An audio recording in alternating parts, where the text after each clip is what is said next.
Yo, what is going on, everybody? Welcome back to another episode of the Kind of Funny Xcast, your home for all things Xbox here at Kind of Funny. Of course, I'm one of your hosts, Snowbike Mike, and today I am joined by the face of Microsoft Flight Simulator, the man that's going to take you to space and beyond in the skies, one of my gaming dads, Parris Lilly. Parris, what's going on, homie? Oh, I'm good, man. I'm good. Last weekend was amazing. I mean, after 3 years of not having in-person events, to spend all weekend in LA between Summer Game Fest and then obviously the Xbox Showcase and then Fan Fest. I'm on cloud nine still. It was great. Heck yeah, your head is up in the clouds, Yeah. Paris. And I can't wait to talk to you all about that because today's episode is just you and I. We get to reminisce about the big week we just had. Of course, the not E3, Jeff Keighley E3 week has now concluded, and we had a whole lot of fun showcases. And of course, the big one, the Xbox and Bethesda game showcase, did go down last Sunday. We have the brand new Kind of Funny Xcast from last week up. That is the post-show live reactions to the big summer showcase. But this week, we kind of just get to chill. You and I, Paris, we get to tell some stories about your week, you being there live and in person, what that was like. And of course, you being a part of the Xbox Extended Showcase. We'll talk more about that. And then, of course, as well, we just get to have a good week of just kind of decompressing, looking back on the games, and getting ready to play a bunch of games moving throughout this next 12-month period. But before we dive in and get lost in all the stories from you, let's just jump in and just say, hey, everybody listening out there, this is the Kind of Funny Xcast. We post each and every Saturday at 6 a.m. West Coast, Best Coast time on youtube.com/kindoffunnygames, roosterteeth.com, and of course on podcast services around the globe. Thank you to everyone who is watching and listening, no matter where you watch, no matter where you listen. Thank you for being a part of the conversation, having some fun with us, sharing some Xbox and gaming fun. Of course, don't forget the Kind of Funny crew is now Epic Games partners, which means you can help support the team in a brand new way. If you're buying V-Bucks or if you're upgrading your look over in Rocket League or Fortnite, please use our Epic Creator Code KindaFunny at checkout anytime you're buying any of that or buying games off the Epic Games Store to help to support the team. And talking about support, of course, throughout each and every month, we like to give a big thank you to our Patreon producers out there, to everyone who supports us on Patreon. So thank you to our Patreon producers for the month of June: Gordon McGuire, Fargo Brady, Pranksky, Dan Golden Spider B, Tyler Ross, Delaney Twinning, First Responder ND, Julian the Gluten-Free Gamer, James Hastings, and Casey Andrew. Thank you all so much for your support throughout the month of June. And we also like to give a big thank you to our Xcast sponsors for this week, Shopify and Athletic Greens. But we'll tell you all about that in just a little bit. Paris, before we break down the big Xbox and Bethesda game showcase, I want you to take me and Barrett and everyone watching live over on Patreon and everybody listening and watching later on. Let's have some story time. Of course, you had a big week. You talked about it. 3 years without the in-person events. You finally get to see everybody. I mean, I need to know all of the emotions. I need to hear all the fun stories about you rubbing elbows with Sarah Bond and Phil Spencer, the whole gang. Tell me all about it. You know, it's funny. I actually didn't get a chance to talk to Phil Spencer this time. We fist bumped, but Okay. it was Yeah. Xbox had a mixer Saturday night, so there was just so many different conversations going on at once. I actually never got a chance to really talk to him during the event, but I'll take it back to Friday. So first of all, getting to hang out with my brother Danny Pena. His brother was here, and Nano, and his real name's Daniel Pena, but of all these years of gamertag radio and all the years I've known Danny, I've never actually met his brother in person, but we've Wow. always talked online and all that kind of thing. So it was such a cool thing for him and I to be able to finally meet in person and hang out. And it was just like we always knew each other. It was just one of those things, just like he's a brother to me too. I love him to death. But man, I got so many stories. Like I said, I pretty much hung out with Danny, his wife Rihanna, Khalif.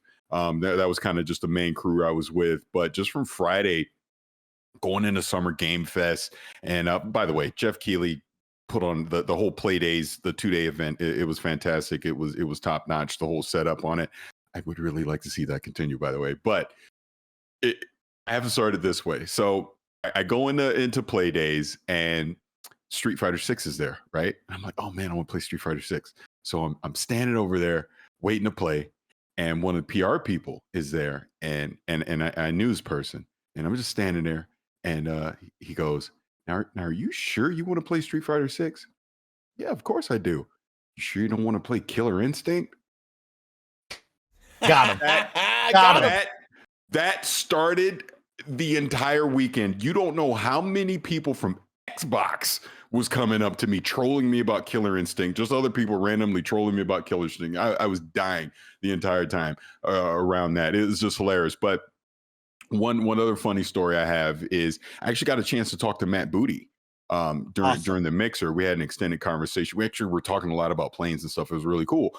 But it was funny. So we start talking, and then Andrea Renee, because everyone loves Andrea Renee, old Big Red He's the herself, best. comes in, steals Matt Booty away. And I'm like, okay, fine. I go off to do whatever I'm doing. But then Matt Booty comes back. He was like, hey, I'm sorry we didn't finish our conversation. So that was kind of cool. Andrea taking people away from me. But no, he was really cool to talk to. I honestly would love to get him here on the show one day, so we could have extended talk about everything that he's doing at Xbox Game Studios. But that was a great conversation. Got to talk to Sarah Bond. I mean, always fantastic when I get to talk to Sarah Bond. But it was just an overall thing, like being at that mixer. Colt Eastwood was there. He's been on here before. Got to see him, talk to him. But actually, I'll hold this. So FanFest. I'll fast forward to FanFest. So now it's FanFest time, right? And Aaron Greenberg had me come up on stage during FanFest. And I'll just tell the full story. It was originally going to be myself and Khalif, but Khalif had to leave because he had to catch a flight. So Aaron was like, no, you come on anyway. So, and people may have seen the video on social media at this point, I got to roast Khalif in front of everyone at FanFest. It was hilarious. It was the funniest thing ever. And then afterwards, I kind of gave my impressions to the crowd on what I thought about the showcase. And then people were asking questions and stuff like that. So that was actually a really cool moment. But just overall, it was a thing of like being at FanFest and just seeing so many people that were happy. Everybody was happy.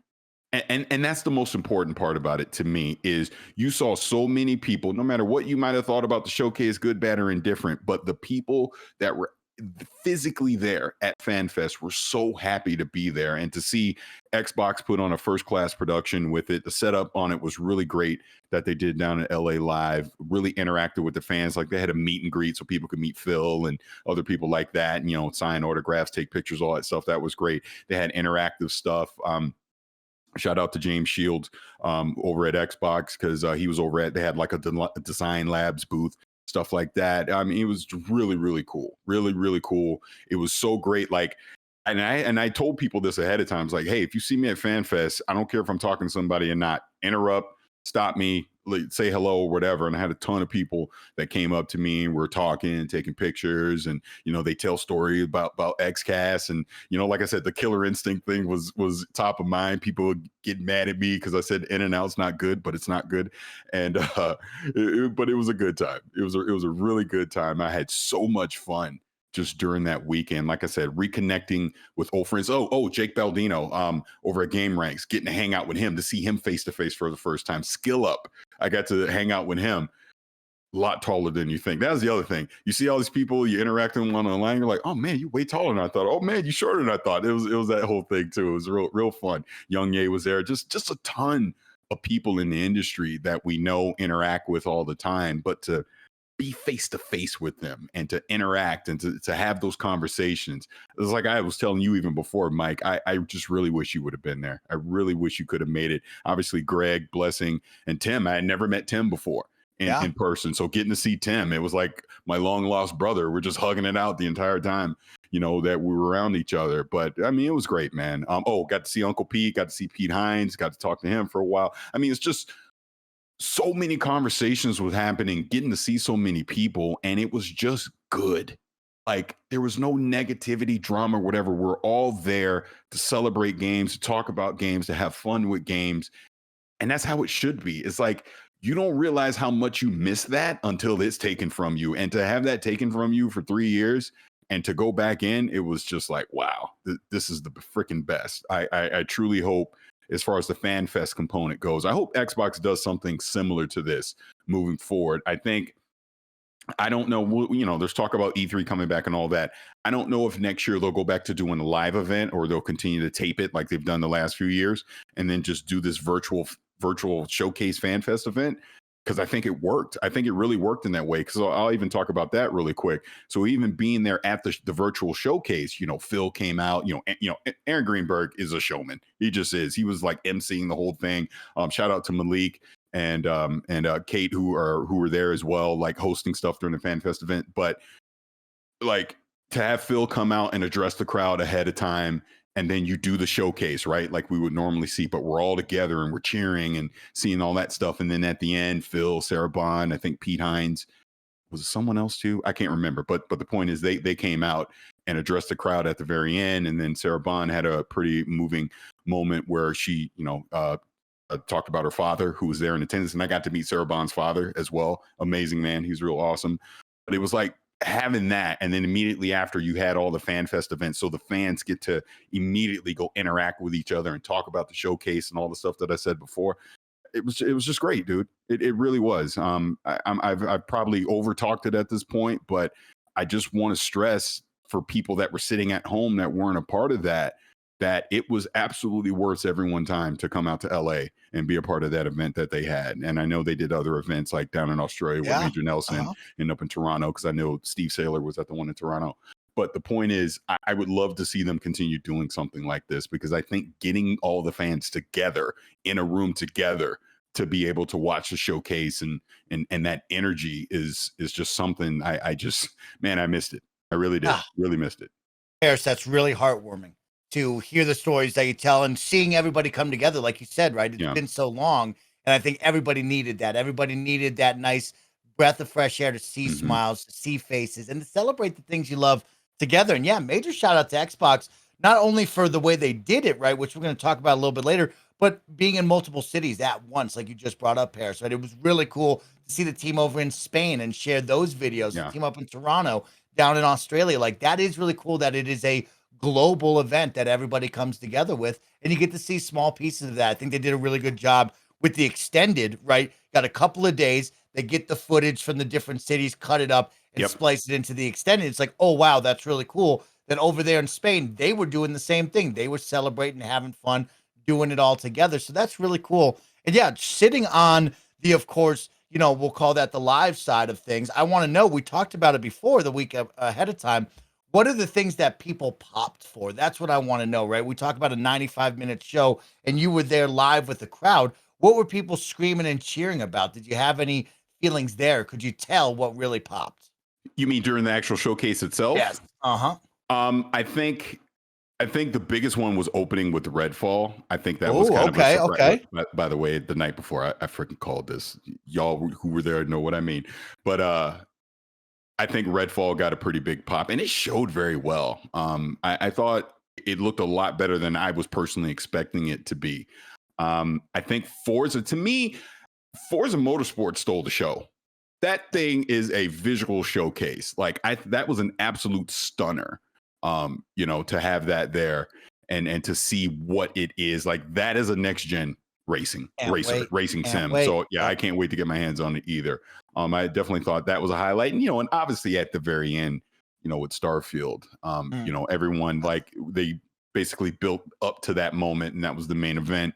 And I thought it delivered personally. I know we'll talk about this more, but people in the crowd at that time seemed to be very impressed with it. And like I said, there was just cheering, like, for everything. I just think everybody was just happy. Everybody was just happy to be back together again and to be able to do this stuff. So like the energy in it just really resonated, I think. I would say when I think about some of the smaller games that were there, like Cocoon, Lightyear as an example, those were things that kind of stood out, that it was like, oh, wasn't expecting that. But I mean, the Riot Games announcement went over very well in the crowd. Obviously, they showed Diablo. I think that showed very well during the showcase as well. So I mean, there was a lot of different things, that came out of that. I think they freaking nailed it. Yeah, like I said, I like this format. I really do. It's basically a hybrid of what we used to do versus what we're doing with the pandemic, and you've almost combined them together. And I almost wonder if that's the better approach than doing an actual live event moving forward, where it's kind of live because the people that you want to see are there and they are talking to the crowd. But then you've had time to edit the showcase. I've been lucky enough to see how all this stuff works. So the fact that you can go in and edit the showcase, do multiple takes, get the best footage you possibly can, the fact that you can have gameplay and not have to cross your fingers that something's going to go wrong while it's live, you can have all that pre-prepared. I like it personally. I think that might be the way to go moving forward, but we'll see. Okay, well, you talk about seeing behind the scenes. Why don't you take us behind the scenes? Because, of course, you're the star again, another year in a row. Xbox Extended Showcase, Mr. Parris Lilly, like I said, the face of Microsoft Flight Sim. One piece of note, they gave you the team jacket. I saw you in the team jacket and I smiled instantly because you looked great in the bomber jacket. But what was that like to, of course, be approached to go out to DC and shoot that, right? Where you are at the Mastonian, you have the helicopter flight in, you don't know where you're going. What was that all that like? Was it a good time?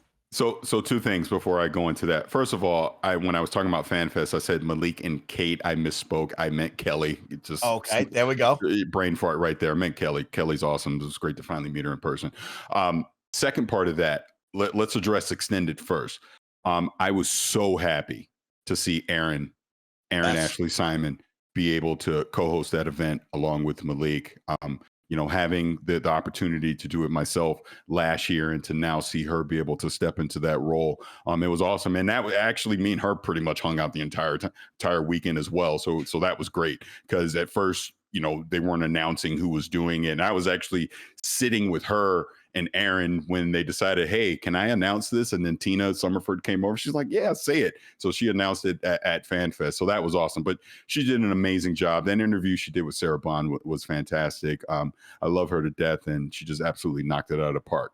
Now, for myself, it was funny. Xbox approached me some weeks back and was like, hey, we have this because again, they try to keep everything secret, right? So they're like, we have this thing in Washington, D.C. I'm not going to lie. My mind immediately said, oh my God, I'm going to Bethesda and Starfield. That's the first thing I thought, right?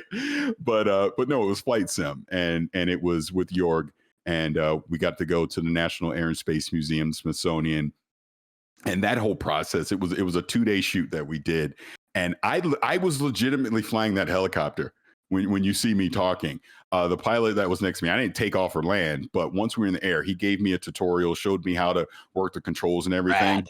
And I spent about an hour flying around downtown Baltimore and the surrounding area.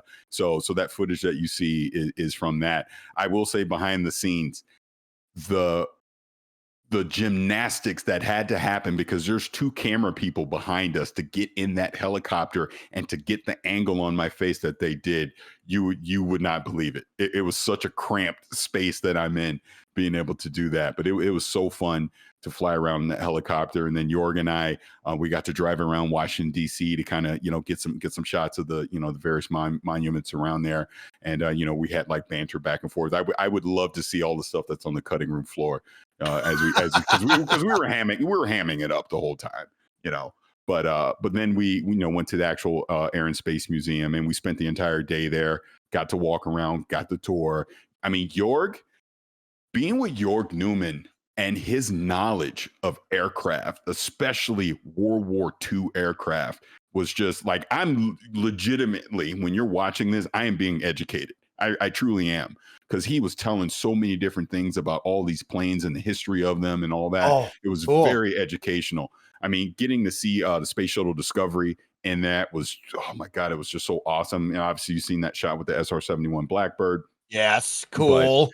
But yeah, it was such a fun experience. And then, then at the end, as I walk out, they're like, okay, Parris, we want you to walk out and improvise, do something. And I was like, and I said, okay, I'll do the Breakfast Club. So then you see me put the glasses on and say, I'm gonna go to the danger zone.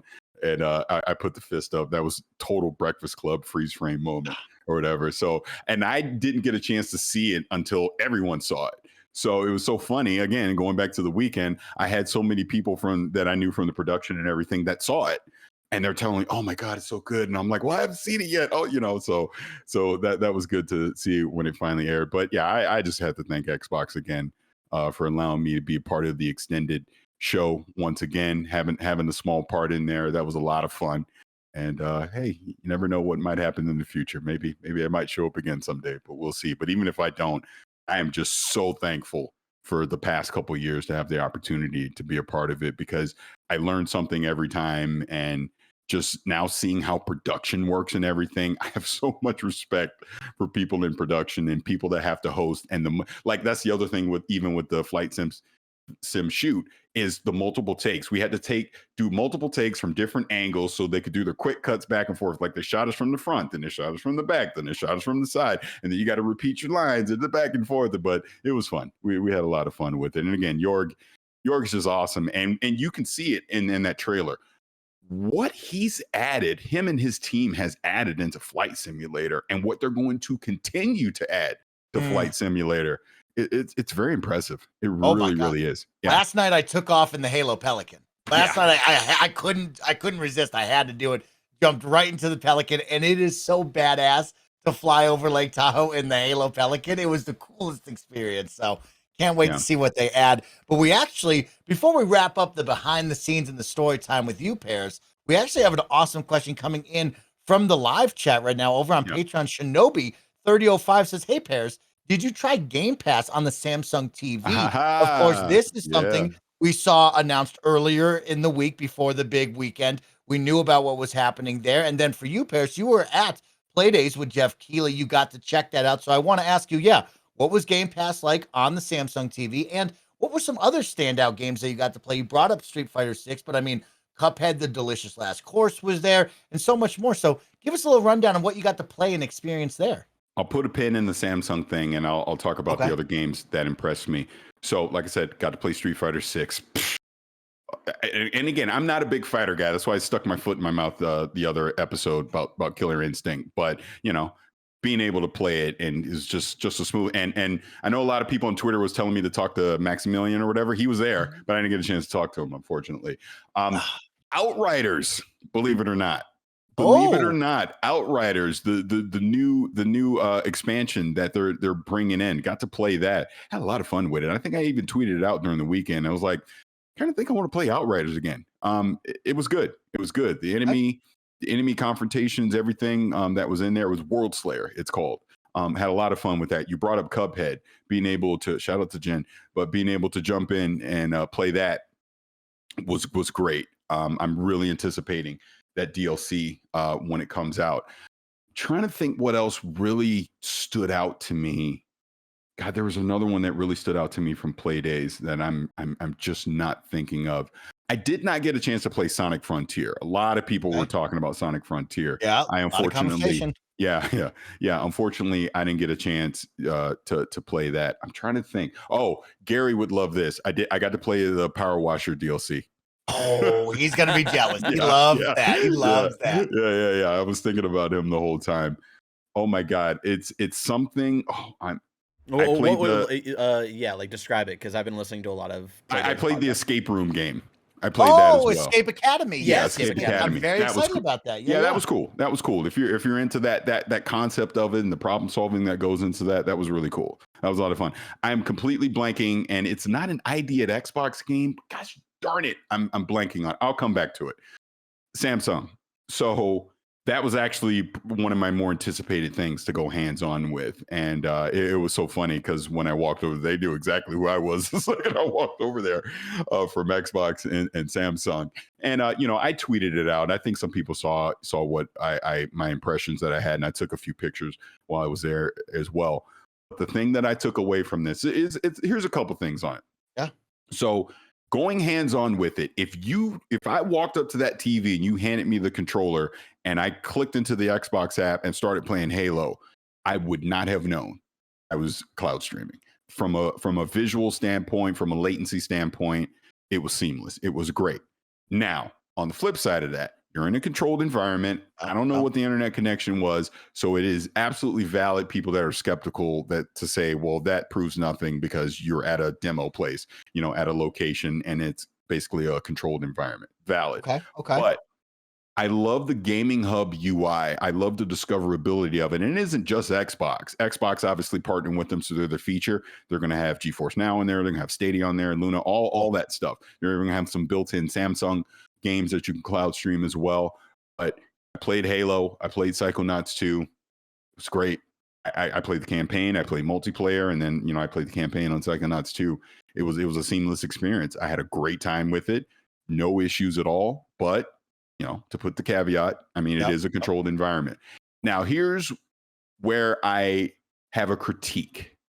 Okay. It's only on 2022 model Samsung TVs. That means if you bought a Samsung TV last year, guess what? You can't play it. If you have an LG OLED, you can't play it because they're not partnered with LG. So, and I talked to a rep from Samsung about this afterwards. This almost feels like a very soft launch for the simple fact that anybody that wants to take advantage of this, it's only going to be a very tiny percentage of people, because how many people are buying a 2022 model Samsung television? And there's some reasons for it, like to help, like it's 1080p 60 frames.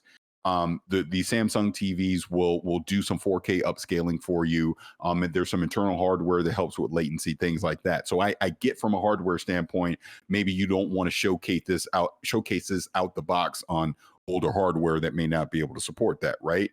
But again, you're going to launch this on June 30th, but not a lot of people, myself, I would love to be able to have this in my home and to try it out and give it a real world test versus being in a demo room. I don't have a 2022 Samsung TV, so I can't, right? So it's great. It's a great press release to put out about this. It's a great thing to show on a YouTube video that, hey, we have this technology, it's working. You get someone like me to say, hey, I have gone hands-on, it's great. But then someone sees that, it's not realistic to say they're going to have access to this anytime soon. And talking to some people at Xbox, they're going to partner up with some other TV manufacturers and get this out, to more people. But how quickly is that going to happen realistically, right? Honestly, it's going to be this puck. That's going to be the thing. When they can get that puck, again, Gary, said, hell, almost said this 2 years ago at this point. But when they get that puck, that USB dongle, HDMI dongle, whatever you want to call it, that's going to be the thing that is going to be the mass adoption, because now it doesn't matter what TV you have. You're just plugging it in and you connect your Bluetooth controller to it and you're on your way. And that's the other thing. It isn't just Xbox controllers. You could hook a DualShock up to it, whatever you want. If it's Bluetooth enabled, it can connect to that Samsung TV and you can use it to play games on it, which is great. But I love the technology of it. Obviously, I've been a big advocate of cloud. I just see it as an inevitability that this is where things are going. Not that it's going to replace local hardware, but it's going to be that option. They talk about reaching these billions of gamers. This is exactly how they're going to do it. It is going to be having that Xbox app on the TV, the dongle, the mobile device, all of that, and being able to play these games. But in hands-on with it, yeah, it was fantastic. I really had a good time with it. That's so awesome, Parris. And I really appreciate you taking the time to tell us some stories, reminisce about the big weekend, because, you were out there having some fun, bringing the smiles to all of the best friends around the globe. So thank you, Parris, for running us down that. And I'm excited to talk about the showcase with you right now, because we haven't done that. Of course, I didn't get to see you and Gary with a post show, so I got to do it with the Xcast crew over on the KindaFunny side, and we had a lot of fun. But I was looking for you and Gary to see what your thoughts were.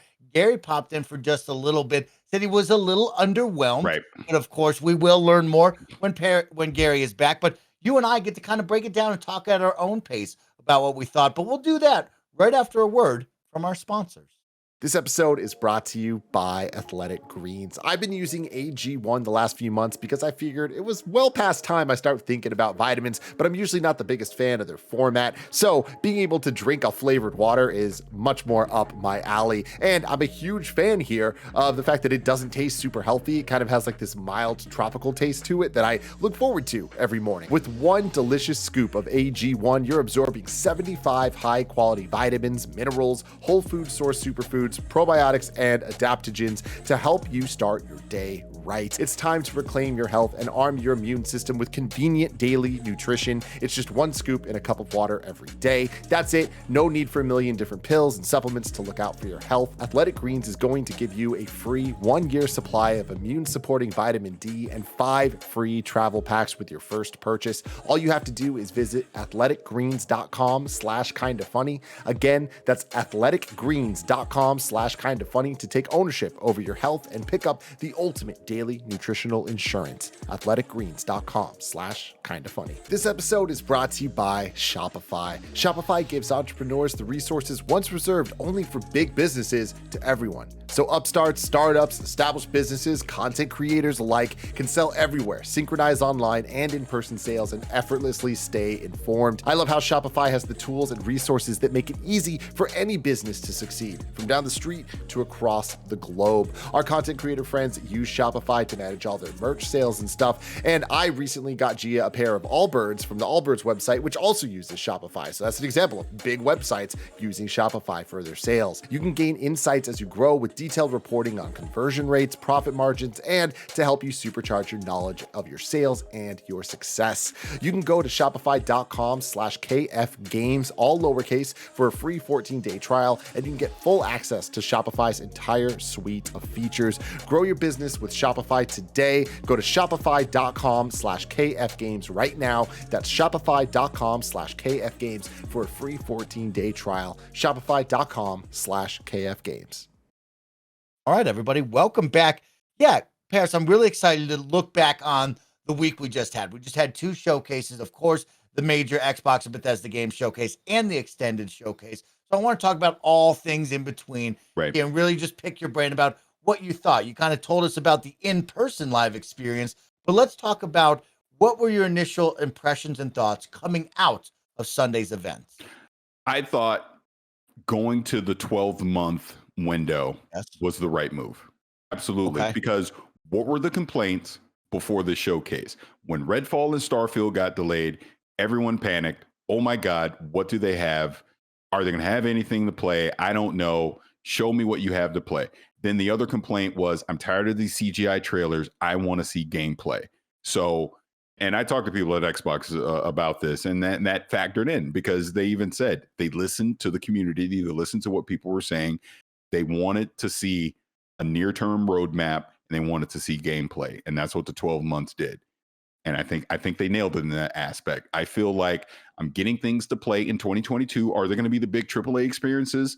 No, but you're getting things to play in 2022. The first half of 2023 is freaking loaded. And Pretty solid. Pretty solid. And the best part of all this is it's on Game Pass. It's on Game Pass. Everything was day one on Game Pass. On Game Pass. That was the message. And, we've talked about this a million times. They are in the Game Pass business. So to show the value, like I said, they showed roadmap, they showed gameplay, they showed the value in Game Pass. That's what this showcase accomplished.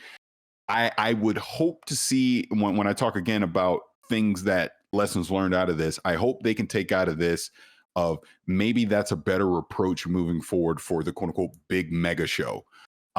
And then maybe they can kind of supplement that with other shows throughout the year. I talked to a few different people about that as well. And they were listening, and, they think, they're obviously things change, but it takes time for things to change. So maybe we will see some stuff like that. Now, my critique, they should have said this ahead of time. Good call. I was going to say that to you. Okay. That's honestly my only critique of it, and had this conversation, and it ultimately came down to this. Like, I heard different people kind of give me varied answers on this, but the consensus out of all of it was damned if you do, damned if you don't. I don't 100%. I don't 100% agree with that. I think it could have been as simple as this.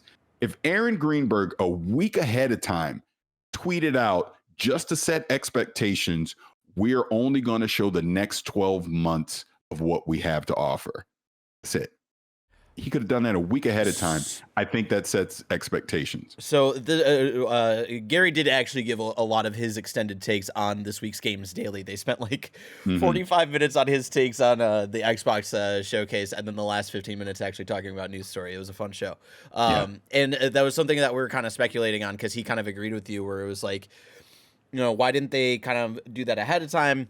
And I had even theorized of like they probably felt like it was a damned if you do, damned if you don't, because they probably see not even like their own past like shows, but thinking about like what Nintendo does, right? Where they talk about like, hey, we're only talking about the next 6 months, and then they always add in one or two things where people always expect that they're gonna talk about the stuff like down the line and stuff like that. I feel like there's probably a fear there of like we're only focusing on the next 12 months, but then people are gonna be like, well, yeah, but they gotta show this one thing as like a one more thing and stuff like that. Or, you know, with the limitation of 12 months, you know, there was like a lot of hope for Wolfenstein 3 getting announced and coming this year, right? Like there's like still, you know, wild expectations that I think that people were even putting on for the next 12 months. So I wonder, especially with like what they had to actually show.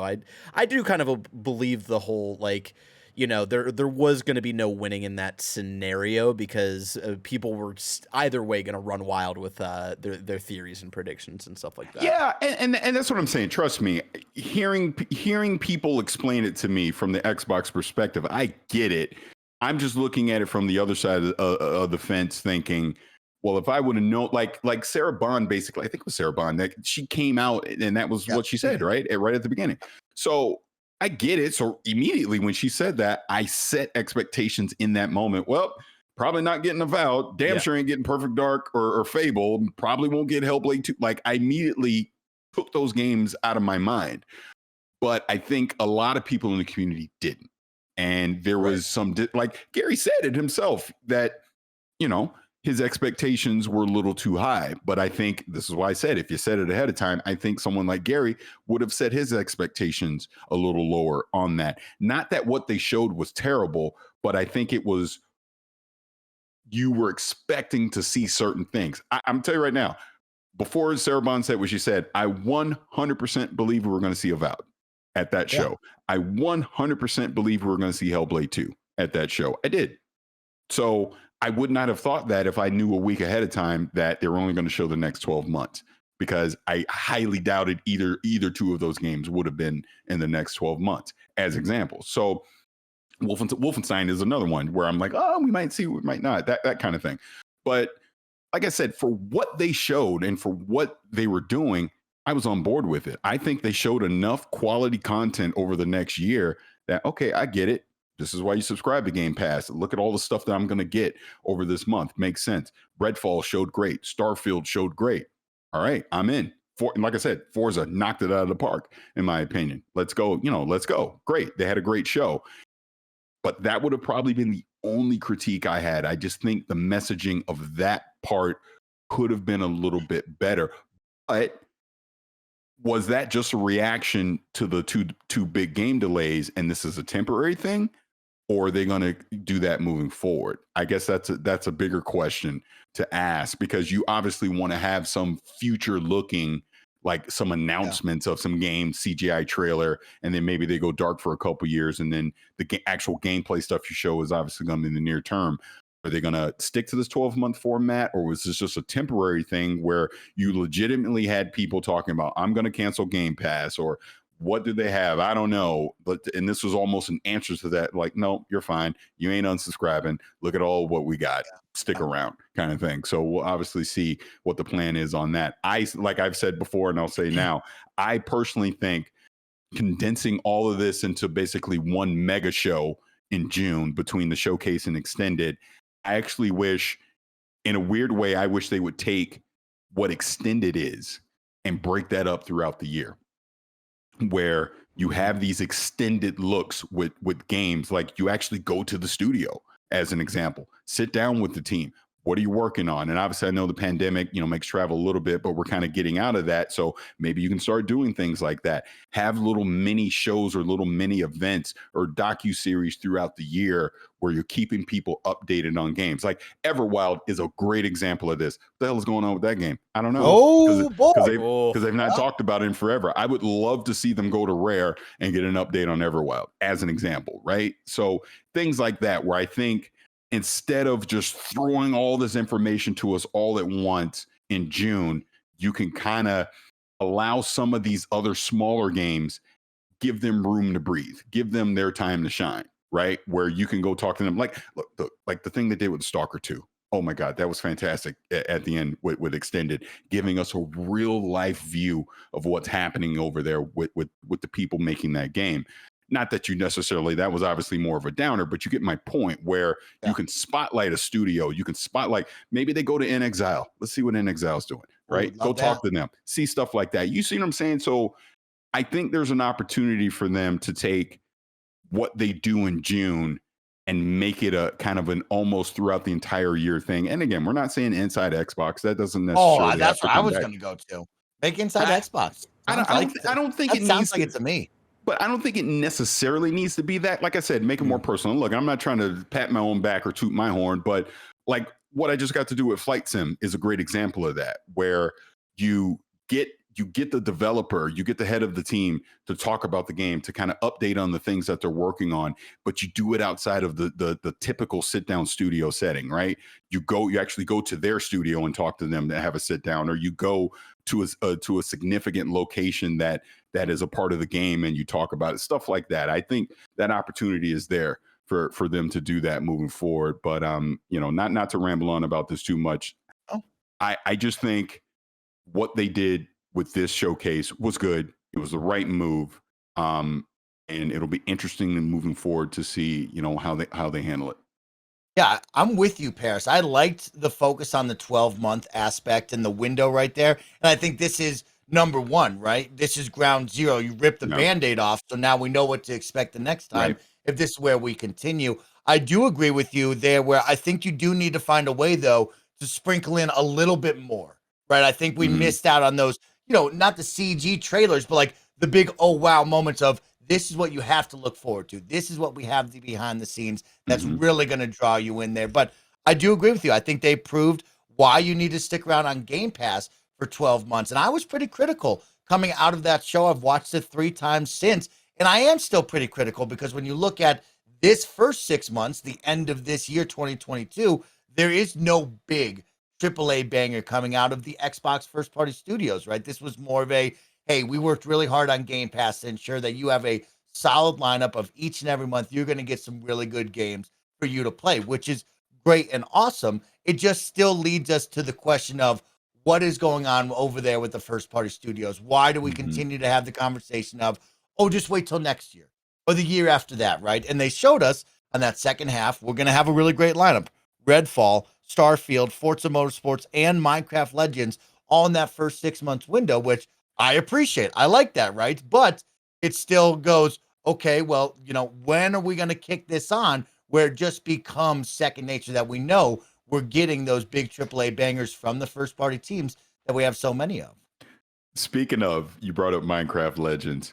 When they showed that during the showcase, my phone blew up because remember I was talking about that on the show. I was like, hey, I think we're gonna get some kind of sequel to Minecraft Dungeons. I think it's time. Oh, I thought so And too. Yeah. yeah, and then when they showed Legends, like I immediately said, "Oh my god, me and my kids are going to be all over this. I can't wait." That was another highlight from the show for me to see that. Again, speaking of like getting people on the show, I would love to get Mojang, that's how you Yeah. say it, right? I would Uh-huh. love to get them on to kind of talk about Minecraft Dungeons, obviously to talk about Legends as that's coming up, because I think this concept of what they're doing just it works. Taking Minecraft, which we know is a phenomenon, and spinning off these other games that work inside of that world and are family friendly and gets everyone to play and is a lot of fun. Fantastic. So yeah, I can't wait to play Legends. Agreed.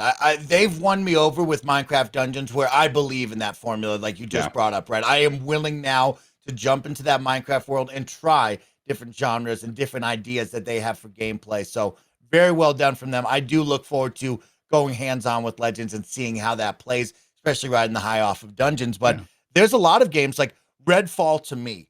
I don't think Redfall showed as well as what I thought it should have or what it Really could have done. interesting. Yeah, Yeah, I think I'm interested to hear but this. when I say showing, I think showing is different than playing. And when you Mhm. talk about arcane games, right, it's all about playing. This is a team, both of those teams, that are focused on really immersive and dynamic gameplay, right? And I think for me, when I think of their previous titles from Prey to Dishonored and then on to Deathloop, it is all about being in control and being the one to do those awesome moves, to create those awesome set pieces, right? So when I look at this, we've talked a lot this week after this show about comparisons, right? We talk about the Left 4 Dead comparisons and then the team coming out, well, it's not really Left 4 Dead, right? And then you can compare it to Borderlands, right? With the gear and the loot and the multiplayer, single player aspect. Starfield got the same thing with No Man's Sky, right? And so when you see this, when you're playing games all the time, your mind jumps to, okay, this reminds me of this, right? Left 4 Dead Mhm. with hordes of vampires coming at me that I'm going to shoot and fight off with my friends. It reminds me of Borderlands, where 4 of us are going to have fun campaign co-op action in a big open world, right? And so for me, when I looked at this, it didn't wow me, right? The graphics are arcane. It's not like it's going to be a genre-defying, graphically high video game here. It's going to come down to the gameplay and the hours that we spend, right? What's the narrative? What are the side missions that keep us engaged? What's the gameplay loop? How does the loot come out? Is there, something that's going to keep that carrot on the end of the stick for me? And also, mainly, what the gameplay is, because that's what Arcane is known for, is making awesome gameplay where you're at control, doing some awesome things. So for me, showing it is not as much as playing it. And so I was pretty low on being able to see it, as I know I'm going to want to play it and have a better time. And that's all fair, obviously. Everyone's going to have their own opinions, because mine's pretty much the opposite. Yeah. Where I thought it showed very well. I thought it was worthy of being an opener to that showcase. And with all the worry and speculation about both Redfall and Starfield, I think to be able to open the show with Redfall, and I think it showed that this is, and you can talk the comparisons with Borderlands and Left 4 Dead and all that, but that Arcane DNA is there with why am I blanking on Dishonored? And I look at that Dishonored and Prey, I can see that DNA in this game. But you have that 4-player co-op, vampire hunting, like the shooting in it looked good. We obviously got to wait until we get actual hands-on to truly judge it, but from what I saw, I go, this is something I want to play. I can definitely see me wanting to play this, and it looks fun, and to have that open world nature of it as well. I mean, it's definitely going to be worth the wait. Only a small downfall coming out of Redfall this week, right? I think at the beginning it was a good one. A lot of people are very excited about that, which is great. But we did have one small downfall when it comes to co-op pairs. That I think a lot of co-op fans are not going to be too pleased with. You'll have to work around it and readjust. But this is coming from Game Informer, from Wesley LeBlanc. So Wesley writes, Redfall game designer Harvey Smith spoke to IGN in a new interview about the title's co-op and how it works. Here, Smith revealed that Redfall's campaign progress is tied to the host of the co-op party, and that it's only persistent for that host, as reported by Games Radar. This means that if you're teaming up with someone to play co-op and you're not the host, you will not receive the campaign progress that they might after completing a level. This said that Arcane initially tried to give every player some credit for completing a given level when they aren't the host. However, this didn't work, as some of the players would run into the same mission again when playing solo as a host of their own co-op session. So that is the only downfall for me. I know that your level and your character progress level and gear will carry with you, but that is a big one, especially coming from me who plays a lot of games co-op, right, Parris? Is it sucks when, hey, Parris, we're going to play this together. Oh, Parris is the host. Hey, let's do this tomorrow. Oh, I can't do that, right? And now I jump into my game and I'm replaying all of that content, right? You feel like you got to do it all over again. And it's a really interesting dance that these co-op games have had. We've seen it with Borderlands and Aliens, Fireteam Elite, so many others, where it just doesn't feel as smooth as it should. And there seems to be some sort of hurdle where all of a sudden, if one of us isn't there, now we all have to replay content or catch up if we want to keep up with it on our own time, which just seems like you're doing double the work, and I don't really like that. No, and I'm with you on that one. I would, because I watched that interview with Harvey, and I was like, I get what he's saying, but it is a bummer, because it basically is saying, if I want to go through the complete story, I'm going to have to always be the host to be able to complete everything, versus just jumping in with my friends at any time and getting credit for progress. You run into this with Destiny a lot, where if you jump into a co-op or something where someone's already ahead in the story, you're going to complete story missions out of order. I just accept it as it is what it is, versus telling someone, all right, well, now I have to host, and let's go do it all again, so I get credit for it, that kind of thing. So I get it, but there's still time. Maybe they'll take a second look at this and tweak it potentially. But it's unfortunate. It sounds like once you get through the main story and everything, and then you're just playing with your friends, all this is negated. So hopefully, that won't be too painful of a process if that turns out to be the case. Yeah. Of course, talking about the other big ones, when we look at 2023, let's talk about that really quick because that had the big three that we talked about in anticipation of this. We talked about Forza Motorsport. You said it wowed you. It showed so well. I totally agree with you, Parris. I mean, coming hot off for Forza Horizon 5, which all of us loved. People were talking about this in their Game of the Year contenders, right? Now, for me, who has taken it to the track in Gran Turismo 7, I can't wait for Forza Motorsport. I am so excited to jump into this and to be on the track and see what Turn 10 can do, because after playing Forza Horizon, playing GT, I know they're going to have the cars down. I just can't wait to see the beauty that they bring in the world surrounding it, because that was the big conversation around Gran Turismo, right? Of, oh, the stands don't look good or the outside doesn't look good. I think this team's going to nail all aspects of this game, and I really can't wait to jump in and see what they can bring on this. Yeah, completely. Excuse me. Completely agree with you on that. Sorry, I think Forza Horizon got mad that I'm talking about their brother. No, I'm with you. Like I said, just from a visual standpoint, I mean, it's stunning. But when you just dive into the devil of the details of how they're doing that day-night progression, how that affects the track, the tires, the fuel, just there's so many things. Now, one interesting thing, and this came up when I was at FanFest and I was on stage because I was talking about this. And I was talking about ray tracing because they said ray tracing on track. And someone asked a question about it. I was like, oh, it looks like I'm going to have ray tracing. Aaron Greenberg was very quick to jump in and was like, I'm only going to confirm exactly what Turn 10 is saying. And he literally read word for word what Turn 10 was saying. Okay. So that brings up some speculation as to what does ray tracing on track actually mean.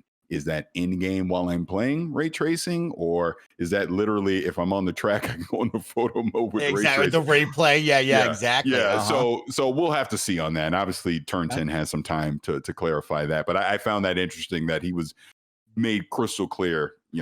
I'm only going to confirm exactly what Turn 10 has already said. But even if it's not ray tracing, I mean, man, the game looks so good. It looks so good, and we already know the traditional Forza Motorsports when it comes to the tuning with the engines, the finals, all this stuff that we already know what to expect from it. Now you're taking it to a true next gen only platform. I just think they're just going to dial it up 100 here with it. So I'm really excited to get hands on with this next spring, when it comes out, because like I said, this to me, honestly, this feels like the first real next gen Xbox Series XS game that they've come out with. Maybe Starfield wind up being that. Maybe Redfall might wind up being that. But to me, what they showed at that showcase is the first. I was like, all right, that's next gen right there.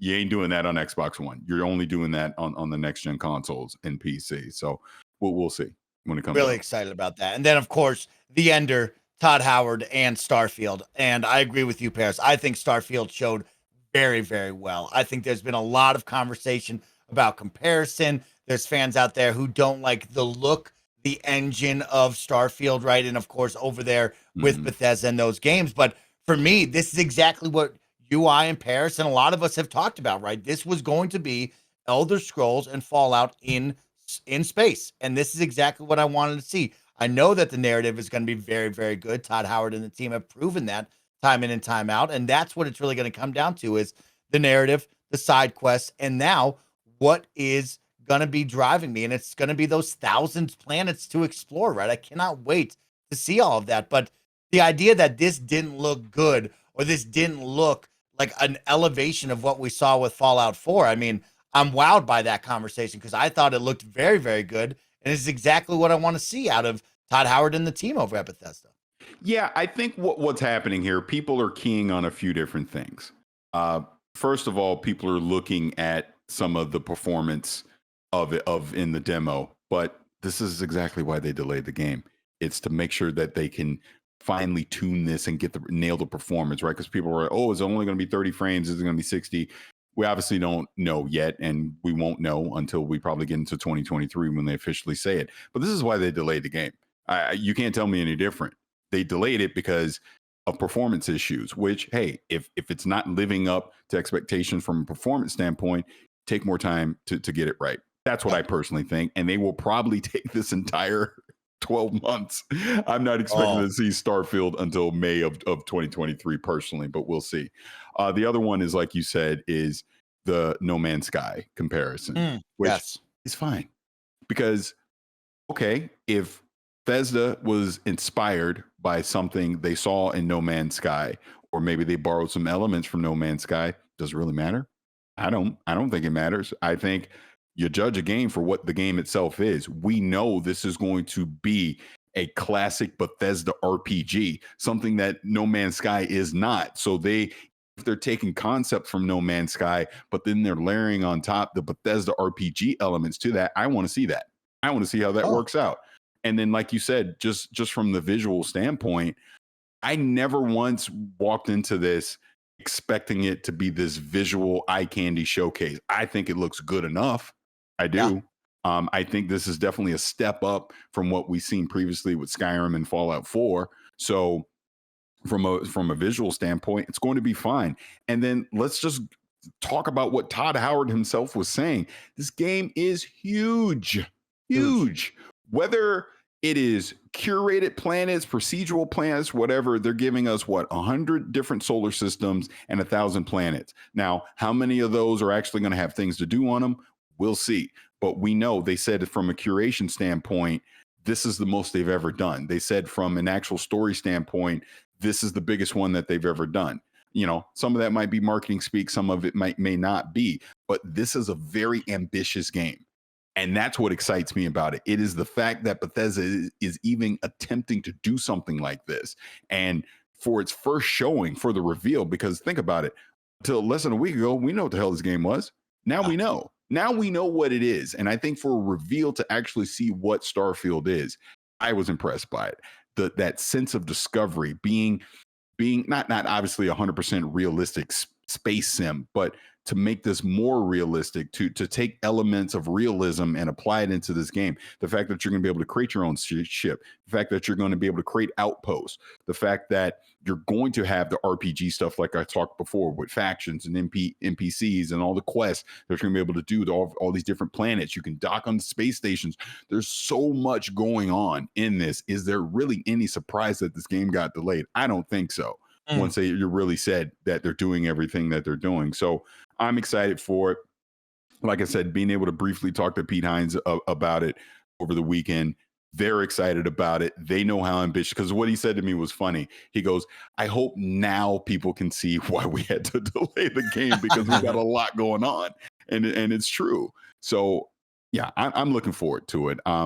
Revealing this didn't do anything to subdue my excitement. I think if anything, I understand why it was delayed. And if you need even more time than 12 months, delay it again, because I want to see them nail this, because I want something like this. I want to see a Bethesda RPG that explores the galaxy, because that's what this is ultimately going to be. So I'm looking forward to it. Oh, and another thing while I'm talking, not having my character voice, good. I didn't. I was just going to ask you that question. Yeah. Thank you, Parris. Yeah. Okay. I personally You're didn't on want that. that. Yeah, okay. I didn't want it. So I don't good. want that either. Okay. Yeah. Cool. I was going to ask you because, of course, in Fallout 4, as many people will know, Right. that was voiced character protagonist, right? History of Fallout and Elder Scrolls, usually not. You bring the voice to that. They announced that they're going to do that. So you're on the side of, I prefer you not to bring my voice. You want to be your own voice. Exactly. All right, I like that. I'm with you on that one. I also have a question for Todd Howard and Pete Hines out there. I would like to build my spaceship vertically. Is that going to be an option in the game? We saw a lot of horizontal kind of just building from the ground. I'd like to go vertical with it. Let me know if I'm allowed to do that. That would be a big one. You want your me. Spaceship to be like a Jenga board or a Jenga tower. Yeah, maybe a Jenga tower, maybe like the Rocinante from The Expanse. Like that's what I'm kind of thinking of. So that's what I'm looking at for that one. But yeah, man, oh man, you said it so well, Parris. There's so much into it. Character creator looks good. Being able to build the ship. You're gonna have your crew that you're gonna bond with in there, which will be cool to just see the familiar faces. And then for me, knowing that the actual campaign story is the longest they've ever done, and they have the biggest city that they've ever done as well as New Atlantis.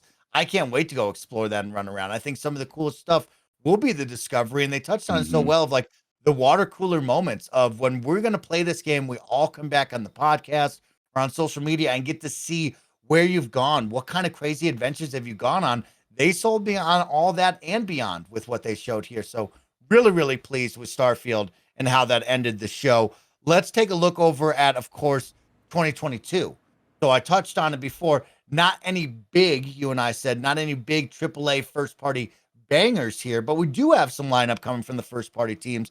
So in July, you have Hot Wheels DLC for Forza Horizon 5, which looked phenomenal. Personally, I Yeah. cannot wait to jump into this. They were even part of the extended version Yep. of the showcase where they touched on the map editor and the race editor you'll be able to use in the Hot Wheels world. So that's going to be rad as can be to see what people create. You have Grounded 1.0 Parris. Are you going to be jumping back in to the backyard? Yeah, it was funny. I got to talk to a couple of the devs at Obsidian over the weekend. They're excited about it too. And Yes. like I was telling one of them, because I got to interview him at Extended last year talking about Grounded, but it just amazes me that that team started with 17 people making that game. And then now here they are over the years through early access. They're finally at the point, we're at the 1.0 and we're getting the full game. And there's a thriving community out there that's been playing it and that's been supporting it. So there are a lot of, again, when we talk about people cheering about stuff, that was another one that got a lot of cheers during Nice. Showcase as well. That's awesome. That's so rad. Of course, we're going to go back to Fallout 76 to venture into the pit. This has been part of the Yeah. long-awaited roadmap that we've seen over the years of like, here's Fallout 76, here's the things you can expect. We're finally getting to the pit, which will be great. We saw Josh Sawyer's teased RPG over from Obsidian, Pentiment. Now, did Pentiment do it for you? This is going to be a different kind of style, kind of different gameplay here. Did this one do it for you? I need to see more, but like you said, because it's different. It's different. Yeah, I'm not. very I'm not different. saying. Very I'm not different. saying. I'm not saying good, bad, or anything. I just need to see more. Okay. But dude, let's pause on Obsidian for just a second here. Pause on them. Hit me. Is this the sneakiest, best acquisition that we've seen in recent times? That Microsoft now has Obsidian, because it's almost like you had this uber talented studio that has made some of the best games we've ever played over the years, but they've never had the true funding and backing that they need. And it's almost like they went to Microsoft and they're just going crazy. They're just making all these games. It's like, who knew this was coming? It's like, you got Grounded, you got this, you got Avowed coming. Hell, they might secretly be making New Vegas 12 or something. We don't even know. You got the Outer Wilds 2 coming. It's like, they got so many things in the oven right now that I'm anticipating. Yeah, it's very impressive to see what Obsidian is doing. So again, I'm not saying anything about this good, bad, or indifferent, other than it does look different, and I just want to see more of it. That is a special team that deserves all of the praise, along with all the other teams. But this is a very special acquisition, like you said, Parris. Yeah. This is one where they're having the welcoming party, but they're not even ready yet. Like they have so much more that they're going to wow us with and continue to produce. I can't wait to just cook up and have fun with the Obsidian team because they are absolutely killing it. Keeping it going, Halo Season 3. Now, Parris, you and I touched on it. We talked with Joseph Staten. There was a 50-50 blend. There was Mike who said, don't you dare show up unless you got something to bring. Joseph Staten, maybe flipped me a little bit and was like, hey, what if we had legacy maps? No Halo at all this weekend. And I think we kind of could tell that with what we've been experiencing. But were you wowed by some of the big flagship titles not being there, even though we did switch it to the 12 months? But were you wowed that we didn't have some of the big flagships? Well, that kind of goes back again to the conversation of no, in the sense that they only said the 12 months. So it made more sense that we didn't see more. We've talked about this back and forth. I'd waffled a little bit because remember, I originally was like, there's no way I'm showing Halo, keep Halo away from the showcase unless they got some really big stuff to show. Kind of just let them do their thing for a while. And then when you bring it back, kind of just give them the spotlight on their own. This actually goes back into what I was saying before about checking in on the studio and all that. They could do a thing where, all right, let's have a check-in with 343. Let's have a sit down. Let's talk about all the things that they've been working on for Season 3 and maybe potentially beyond, you know what I mean, that they're working on for Infinite. So I'm not surprised that we didn't see it. I was kind of waffling, thinking that maybe we would, because again, we weren't sure what they were going to have content wise here in the near term. But obviously, they had enough that they didn't need Halo. So I'm actually glad we didn't see anything, because I honestly don't want to see Infinite again until they're ready to launch the campaign co-op. And then I think that's a good point to, all right, let's reintroduce, let's talk about campaign co-op, let's then talk about Forge, and then when you get to season 3, let's talk about season 3 and all the stuff they're going to have in store for that. Really interesting moment here in the Xbox history where we have these big showcases and we don't have Gears of War, we don't have Halo, right? That feels like to me a wowing moment of like, man, those are the games that are always there that need to be on display. Not this year. Didn't need to be on display. But I think that's a great thing to have, though, because like for so many years, Mike, like the big complaint was just like all they have is Halo and Gears, and that's been like the kind of thing that they've been trying to build up with ever since like the middle of the Xbox One generation, when Phil came back, was like, all right, well, let's build a foundation where we don't need those games, where we're not seen as just the bro dude Halo Gears platform, where we can show off all of these titles and not have, you know, these bigger ones and not have it be a big deal, you know, like I did see some chatter of like no Halo and, you know, some predictions on like maybe a Gears thing, but like at least on my feed, like I don't think it was like trending of like where was Halo kind of stuff. Like like I think they kind of proved themselves in that way. Yeah, I mean, it just simply comes down to this when you talk about Gears and you talk about Halo. Where are we at right now? We're at 23 studios, 24, something like that. And then when we get Activision Blizzard, it's going to be 30. We're reaching the point where if you have to lean on those specific IPs every year, that's a problem. When you have all these other studios with games that should be getting the spotlight over them. Again, and I'm going to die on this hill. I don't want a Gears of War Marcus Phoenix collection remaster. We don't need it. I would rather the next time we see Gears is whatever the next Gears is going to be, you know, and that should still be a few years down the road before they even start talking about that. Let Gears, not that it take a break per se, but there's other things that we should be talking about right now other than Gears of War or Halo. And like we said, obviously we have Infinite, but even that doesn't need to be your centerpiece of a showcase. And it also shouldn't be the afterthought of a showcase either, which is why you don't have it at the showcase. And you can just talk about that later on. So yeah, I'm with Barrett. It's a good thing that we didn't have Gears or Halo there, because it goes to show they have other things that they can talk about, and it's compelling, and it shows value in what they're trying to present. Very special moment. And then rounding out the first party team for 2022, of course, Microsoft Flight Sim with the 40th anniversary gear. Of course, Parris, you got to show off some of that on the extended, but like I talked about, right, the Halo Pelican is now live in game, which is super rad. I love what they're doing, and you brought it up so well. Of like, the team knows the airspace, they know the planes, they know what they want to do, the history that they put into it. Right, we're going to get historical planes coming into this. Then helicopters, which is super rad. And I cannot wait to see how the helicopters fly, because I want you to know, Parris Lilly, back in the day, in my Warzone days, people really talked about me. They said Mike is the most incredible helicopter pilot in Verdun we've ever seen, right? And I was wicked good. I like to model my gameplay. He would use the helicopter to actually attack people. It was terrifying. I like to model my gameplay as if I was a Red Bull stunt pilot in those helicopters. And that's what I want to know. I wonder if I can do some of those crazy maneuvers with these helicopters, but it is so exciting to see the historical planes now, to have helicopters and be able to really get down to the nitty gritty, because we know they constantly put out the world map updates and really elevate certain areas of the world. So I can't wait for this update. It's going to be a ton of fun. Yeah, completely agree. And just going back to what I said previously, I mean, to see what Jorg and that team is doing with Flight Simulator, I mean, this is just the tip of the iceberg. They're going to continue to keep iterating on it and add stuff to it. You know, like he even hinted at, like, maybe one day we might go to space. There you go. You got the Pelican, go to space. That'd be crazy too. Now, Parris, we only have so much time left in the show. We've talked about the first parties, but during this big showcase, there was a lot of games to be discussed. Want to kind of see some of the standout moments to you. What were you pleased to see? What were you wowed to see? You brought up Cocoon. I know a lot of people are pretty pumped up on that.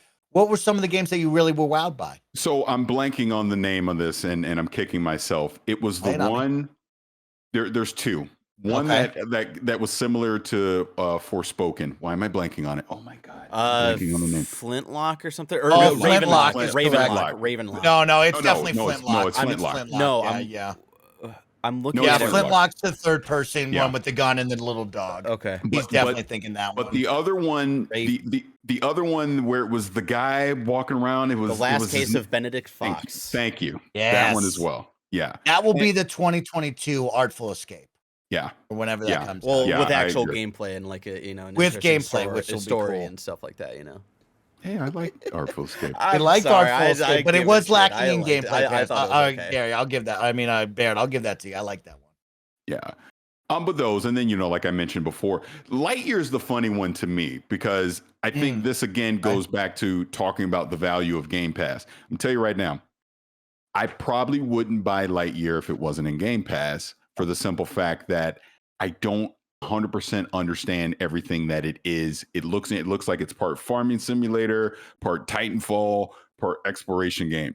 So I don't know if that's something I would run out seriously, but I don't know if that's something I would run out and get day one. But it's in Game Pass, so I'm going to try it. Yeah, because I can. I'm similar to you, Parris. There are so many of these survival open world games out there, right? That like you could throw a needle in a haystack, and you'll find 1,000 of them, right? So to be on Game Pass is a big deal because now I'll try it, and if I love it, then me and my friends are in it, right? Like that's a big deal here when we talk about this space, and especially another one for me, a big one, Valheim. Coming to console and on Xbox. This is a game that took over the planet last year in that survival base building, whatever you want to call it, world. And so Valheim coming in there as well on Game Pass is a big deal to me. These are the games that I really like, similar to Ark, and we'll talk about Ark 2 and what's going on with Vin Diesel in the gang. But like these are games when they come to Game Pass, those are gems. Those are special for you to try. And if you vibe with them, they have so much to do and so much content. It's really special. And then to go back to something Barrett was saying, because it's from the makers of Echo Generation, that Ravenlock. That's another one as well. Yeah, that's another one as well that kind of stood out to me. But yeah, that's what I mean. There's like these gems there that you get to see. And if I know we sound like a commercial again, I can already see the comments. But the fact that you have Game Pass, just try them out and play them. And if you have fun with it, you'll keep playing. If you don't, you'll put it down and move on to something else. That's the best part about that is right. I mean, there's some really good ones, right? Naraka Blade Point is a very fun battle royale action game that is definitely worth your time to check out. I thought that was a great pull. Plague Tale looked good, right? I think Plague Tale is going to get another one where people really loved the first one, but if you didn't play the first one, when you see Plague Tale 2, right, I think a lot of people are going to jump on Plague Tale 1 now within the year, play that in preparation for 2, give it a lot of love, just like I did with Hellblade 1 in anticipation of Hellblade 2, which I cannot wait to check out and jump into. I mean, looking around, the big ones, Parris, you talked about it. The Riot Games partnership is massive to me as a PC player who has spent a lot of time in Valorant and League of Legends, right? I have hundreds of dollars put into Valorant and League of Legends, from champions to guns to skins. And for this team to come out and be like, hey, with Game Pass and PC, we're going to give you all the champions in League. That's like 100+ champions. That's thousands of dollars if you wanted to spend them to get them all just unlocked, ready to go for you. And the same goes for Valorant. That's a lot of time and either money or gameplay to unlock all of those agents. This was a massive win for me. I thought this was a really cool announcement and something that's going to save me a lot of money personally. So I'm all about that. And I am wowed. I didn't think they were going to partner up with Riot. If you said to me last week, oh yeah, they're going to team up with Riot Games, I'd be like, that's impossible. I have no idea why you would do that. This is exactly why you do that, because it brings so much value over to the PC and mobile side for sure. This is rad. Yeah, 100% agree with everything that you're saying. And that's one thing that I think a lot of people that aren't into that scene, with the Riot Games, aren't realizing the significance of this partnership.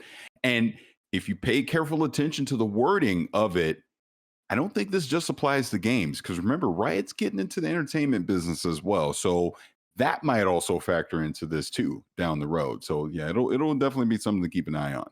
And of course, we have to end the show because I got to get Barrett involved. I need to know, because last episode I asked Barrett what was some of his favorite games, but I didn't get to hear them. So Barrett, you actually get to end the show. But before that, we get to get you involved in the conversation because Phil brought out the big guns, folks. Yep.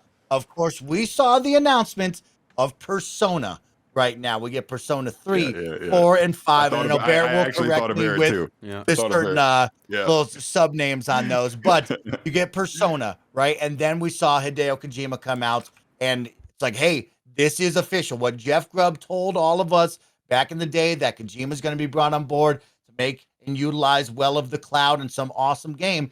There it is. And they really flexed over there with that Japanese market. Like we've always talked about, what can they do to establish the foothold in the East? Now you get that, right? Parris, were you wowed by that before I get to Bear? Were you pretty impressed with what they did here? Yeah. So first with the Persona thing, I mean, it obviously was another big announcement, getting Atlas to bring those games over to Game Pass. And I was thinking of Barrett real time when all that went down. Yeah. Yeah. But to go on the Kojima thing, so I'm excited about it, not because it's Kojima, but because of what Kojima is doing. In that he's creating something new with cloud tech. And I think that's the important thing to take out of this. Look, Kojima, iconic figure, legendary games, the whole deal. But to get someone of his stature to say, hey, I want to utilize cloud technology and I want to try and create something brand new that cannot be replicated on local hardware is exciting to me for a couple reasons. Again, it's giving us something new. But if he pulls this off, more developers are going to be on board to do it as well. Ooh, and we're going to start to see other creative experiences. Again, this is about the creative experiences. This is about creating new things for us to engage with and play in gaming that we've never done before. We could very well be seeing the start of this because if you listen to all the rumors and everything, originally it sounded like Kojima was going to do this with Stadia. And obviously Google kind of bailed out on having first party content. So now he's doing it with Microsoft and Azure. And we obviously know Microsoft is committed to cloud tech and what they're doing. Flight Sim is a game that takes advantage of this right now. And then obviously we have the cloud streaming. But for him to want to create a brand new game that does something new in this space, might even create a new genre, who the hell knows? That excites me. That's the big thing about this that I'm looking forward to. And if you think about it, it is the only thing that they announce that doesn't fall in this 12-month window. Who knows when the Kojima game will be out? Yeah. But the fact that he's working on it is exciting to me. So I am looking forward to that. So pumped up about that. Really, really excited. And I thought that was a great one for Phil to come out with and show that off and really flex that as they continue to hear the feedback. I think that was something cool in the extended version of Phil coming out and be like, hey, we love doing these because we get to hear the feedback, right? And we try to grow on that feedback and adjust accordingly. And Parris, you brought it up, right? Gameplay, right? Let's focus on the now. Let's not focus off on 3 to 5 years from now. And let's bring the players what they want. And if this is an area that they want them to improve upon, it sounds like they heard them. And it looks like they're doing that, right? But Barrett, on Sunday, I asked you, what were some of your favorite moments from the showcase? And of course, what did you think about Persona coming to this? So please tell me, because a lot of people asked for it in the comments. We didn't get that. I was only able to talk about it for a little bit, and especially with 5 talking heads on the show on the last episode, I didn't want to take up too much of the space, and it was still like me trying to process of like a main not one but 3 mainline Persona games coming to the Xbox platforms, which was a lot to take in. This is so exciting, right? Like I'm happy for more people to experience these really special games. And especially like Persona 5 Royal being my favorite game of all time. Like it's something special, and it's something that Xbox, like literally gamers have been wanting on literally any other platform that isn't just PlayStation, right? And the Xbox fans are finally going to get that, and I'm so excited for them. And the more that I've been thinking about it, I've been kind of like tweeting out like random thoughts throughout the week. We've gotten more updates since the showcase, right? Like I think it was like 24 hours after they announced this, they confirmed that they're also going to port Persona 3 Portable and Persona 5 Royal to Steam, Persona 3 Portable and Persona 4 Golden to PS4. Because those were still stuck on the Vita. And so they were having plans on bringing these to a bunch of different places that weren't available before. And more than ever, I believe these games are going to come to Switch. And I know this is an Xbox podcast. I know that, you know, like that's the exciting thing right now is it coming to Xbox. But I honestly think with the random drop, and I forget if this was last year or maybe even 2 years ago at this point. I think it was 2 years ago at this point. Persona 4 Golden randomly 9 years later dropping on Steam. You know, and this is after years of fans, like outcries of fans being like, bring these games to Switch for the love of God, right? Especially with like the lead up to the release of Persona 5 Royal, fans just wanted those games available on a modern handheld device, which we will get with the Steam Deck. But anyways, but like on the Nintendo side, right? They were really wanting it, and I wonder. My theory right now is that Atlas has been planning ports to multiple places, pretty much to every modern platform for the last couple of years. But to really test it out, they decided, let's randomly drop Persona 4 Golden on a platform that, you know, people have access to if they find the sneaky ways of how to access maybe some games on PC. But let's drop this on Steam. And just kind of like a platform that doesn't have the same outcry as the Switch had, as Xbox has had. And let's just see how well it does, you know? And from what I understand, Persona 4 Golden did very well on Steam. So I think they might have seen that, and they're like, all right, let's go forward with this. Let's bring these games to modern platforms. Let's work on it for Xbox, especially because, you know, our parent company Sega has already been working with them with the Yakuza series, and we saw how Yakuza 7, how well that did, and because of that, how well that did with Game Pass. Yeah. Phil, talk us into bringing into Game Pass day one. Hell yeah, we're down with that. But then, like, let's also, you know, work on it for Switch and stuff like that, because that is currently the most successful piece of hardware out there on the market right now. They'd be stupid not to. I really do think that their plan for a while has been to bringing these games to all modern platforms, but because Xbox has been, you know, proving themselves with the Yakuza series, they were like, yeah, we'll mess around with y'all in Game Pass and stuff like that. So I think it's a really exciting time. I'm convinced more than ever. Honestly, I don't really even have like too much of like a need for it to personally to be on Switch, because, you know, whenever I get my Steam Deck and, you know, looking at my watch here, 8 to 12 months, you know, I'll have it handheld anyway, but I'm so goddamn excited. As for other moments in the showcase of just highlights, I don't know. I don't know if I have one main highlight outside of the Persona thing. Okay. The question I want to pose to y'all to kind of wrap up the show here, and this is like the question that like I'm using to kind of like justify, like, or not even justify, but to explain my takeaway from this showcase. Because, like, after sitting on it for, you know, a week, after listening to Gary and Bless talk it extensively on Games Daily this week, I do think Xbox owned the conversation of Summer Game Fest. I do think they had the best showing.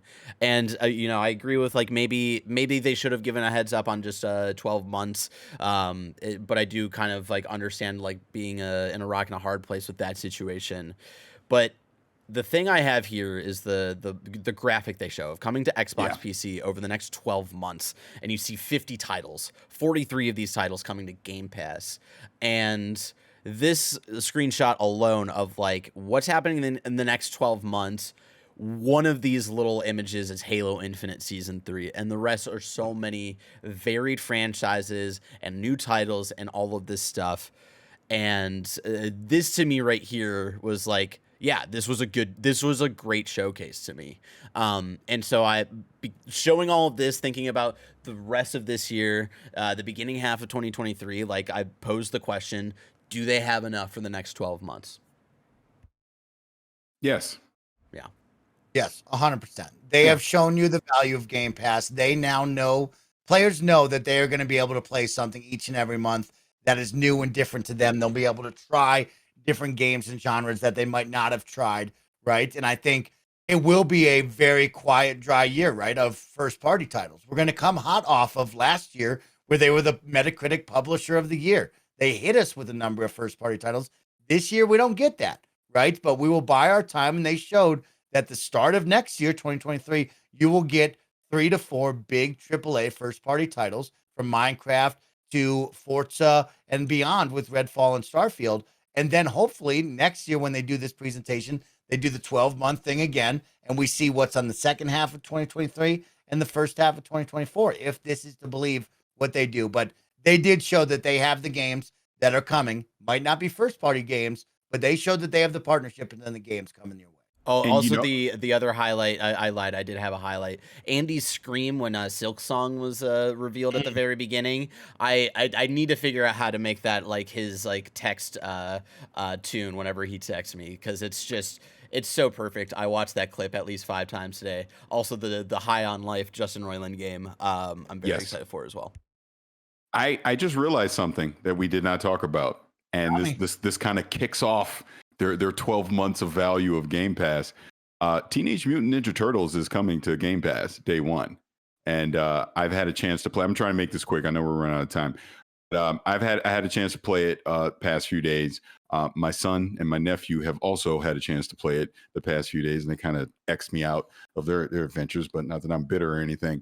But this, and I'm not kidding when I tell you this might be one of the best games that you'll play this year. Not kidding at all. Awesome. It is the classic nostalgia brawler beat 'em up that we had in the arcades in the 90s. This took me right back to and just the taking kind of the remix of some of the levels from those arcade games, and some of the Teenage Mutant Ninja Turtle games, you know, over the past couple of decades are in this.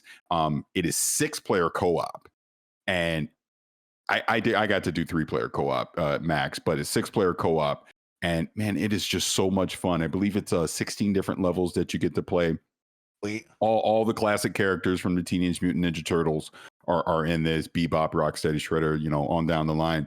But yeah, man, it's just so much fun. There's 3 different difficulty levels that you get to play.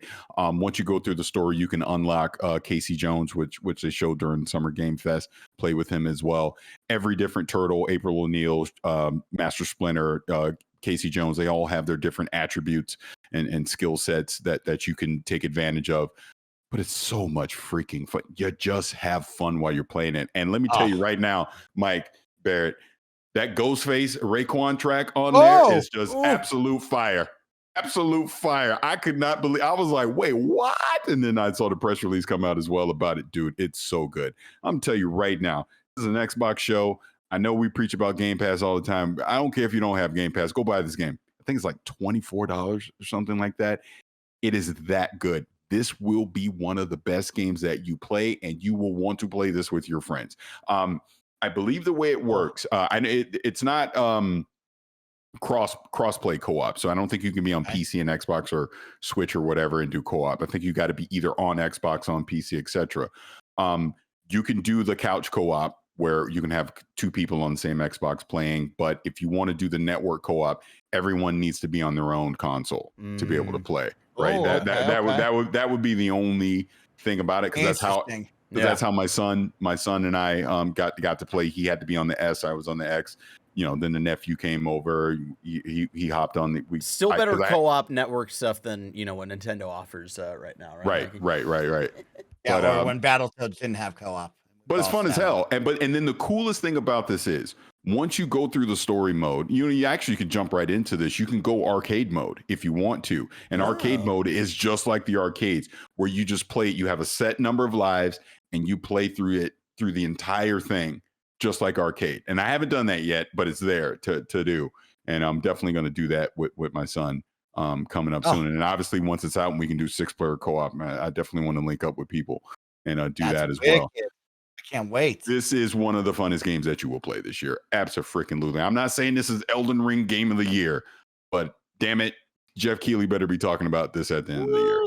I'll tell you what, Parris, I got 3 jabronis coming to visit me tonight. I'm getting the pizza, and we're playing that when it releases. We're all over this. Yes, that's great. You should. Yep, absolutely. Yeah. Well, Parris, thank you for a great episode. A little one-on-one with Barrett running the 1s and 2s. And we got to hear some stories from you in the big week. And we got to talk about the big week here for all the Xbox fans. And I look forward to next week and beyond. I think next week I'd love to sit down with you and talk a little Killer Instinct as well. I think we heard from the Xbox fans. We received the comments and the knowledge and the education. And I'm going to tell you this, Parris. I have played Killer Instinct every single night since we had that okay, podcast. okay. I've been working on my combos. I've been working on my combo breakers. I've evolved a lot as a player on Killer Instinct. And I watched the documentary that a lot of people recommended to us, the 2-hour big combo breaker documentary. I had it right up on my phone. It is called Fight On, the Killer Instinct story. It's a big documentary. Very impressed. I'm actually blown away by the story of KI, and I can't wait to talk to you and Gary all about it. But we'll save that for next week, gamers out there. Thank you to everybody who's been hanging out with me, Parris, and Barrett on this lovely afternoon podcast. And we'll see you back here next week. With that, go play some games. Take care. Peace, everybody.